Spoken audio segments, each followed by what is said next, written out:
Real numbers क्या होते हैं? वास्तविक संख्या।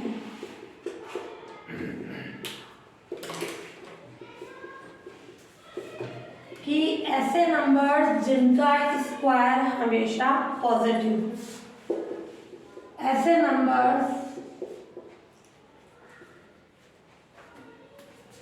जिनका स्क्वायर ऑलवेज पॉजिटिव होता है।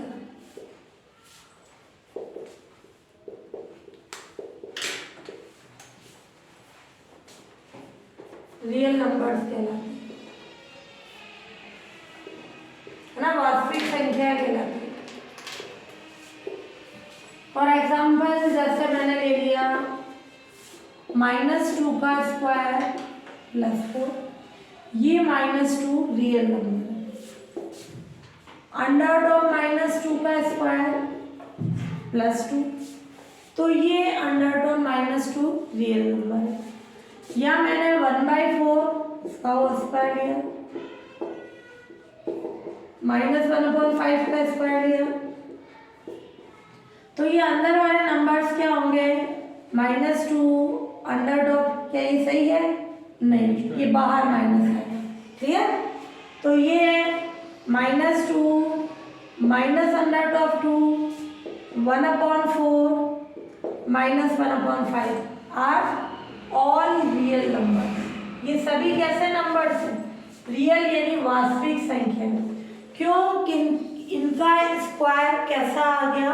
पॉजिटिव, तो ये रियल नंबर होंगे। फिर है इमेजिनरी नंबर्स,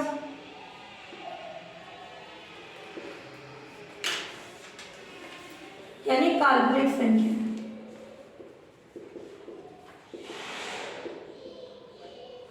कि ऐसे नंबर्स ले जिनका स्क्वायर हमेशा नेगेटिव होता है। ऐसे नंबर्स जिनका स्क्वायर ऑलवेज नेगेटिव होता है।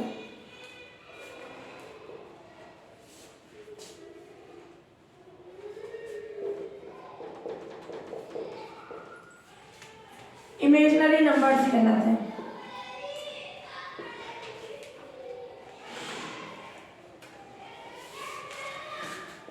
यानी काल्पनिक संख्या कहलाती है। फॉर एग्जाम्पल अगर √ के अंदर -2 है, उसका स्क्वायर किया, कितना आ गया? -2। √2 का स्क्वायर -2, तो ये अंदर वाला नंबर कैसा होगा? इमेजिनरी। या मैंने ले लिया √5 का स्क्वायर, ये माइनस, ये हमेशा क्या होगा? √ के अंदर नेगेटिव वैल्यू। क्लियर? तो ये जो है √2 -2 √2 -5 आर इमेजिनरी नंबर्स, काल्पनिक संख्या।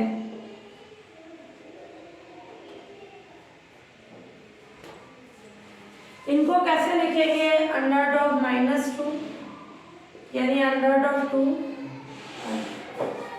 √ में से ही 2 बाहर ले गया, √2 -1 कितना होता है? आयोटा।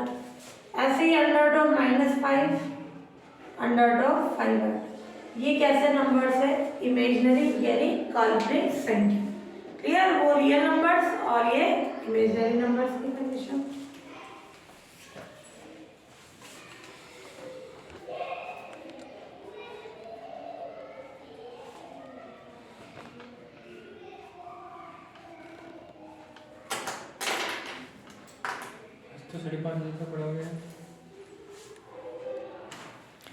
कॉम्प्लेक्स नंबर्स यानी सम्मिश्र संख्या, मिश्र, जो दो संख्याओं का क्या हो? मिश्रित फॉर्म हो, वो कॉम्प्लेक्स नंबर। जैसे कॉम्प्लेक्स नंबर को z से डिनोट करते हैं, वो x + आयोटा y की फॉर्म में होती है। फॉर ऑल x किस में होता है? रियल, और y भी कैसा होता है? रियल। दोनों ही x और y कैसे होते हैं? रियल। और इस x को बोला जाता है real part of z, and y को बोलेंगे अपन इमेजिनरी पार्ट ऑफ z। इस z का वास्तविक पार्ट कौन है? x। इमेजिनरी पार्ट पार्ट कौन है जेड का, वो क्या आ जाएगा वाई।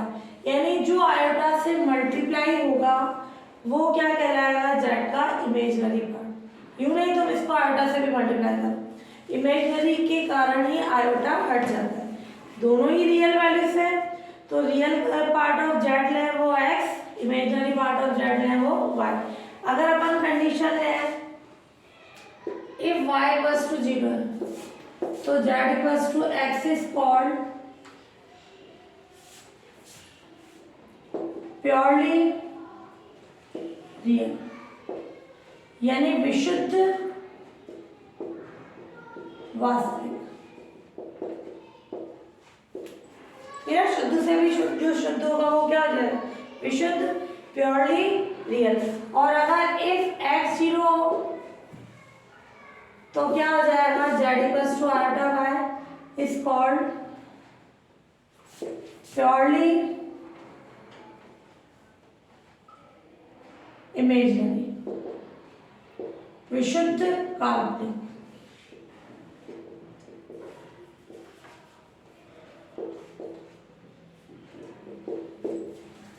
क्लियर। तो y 0 है तो z इक्वल्स टू x को प्योरली रियल बोलेंगे, और अगर अपना क्या हो x 0 हो तो z equals to iota y called purely imaginary की कंडीशन। क्लियर, ये दो कंडीशंस आ गई।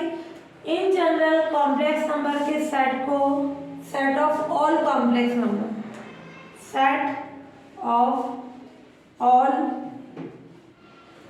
कॉम्प्लेक्स नंबर्स किससे डिनोट होगा c से। c कैसा हो जाएगा z x plus iota y, x और y किस पे बिलोंग करेंगे r। ये हो जाएगा अपने c की कंडीशन। जितने भी कॉम्प्लेक्स नंबर हैं उनको c से डिनोट करेंगे। और कोई कॉम्प्लेक्स नंबर है जैसे उसको कोऑर्डिनेट फॉर्म में भी लिख सकते हैं। पहले आएगा रियल वैल्यू, बाद में आएगी इमेजिनरी वैल्यू। ये अपन पढ़ेंगे कॉम्प्लेक्स प्लेन में, कॉम्प्लेक्स प्लेन होना चाहिए सम्मिश्र संख्या का जो है प्लेन, उसमें ये x रियल वैल्यू और y जो है इमेजिनरी पार्ट होता है। क्लियर। तो किसी भी कॉम्प्लेक्स नंबर को अपन कोऑर्डिनेट की फॉर्म में लिख सकते हैं। और अगर अपना कोई रियल वैल्यू है उसको भी कॉम्प्लेक्स फॉर्म में लिख सकते हैं। 2 को क्या लिख सकते हैं 2 प्लस आयोटा 0 यानी 2 0 की फॉर्म। 3 आयोटा है इसको भी लिख सकते हैं 0 प्लस 3 आयोटा यानी 0 3 की कंडीशन। तो एवरी रियल नंबर को अपन कॉम्प्लेक्स फॉर्म में लिख सकते हैं।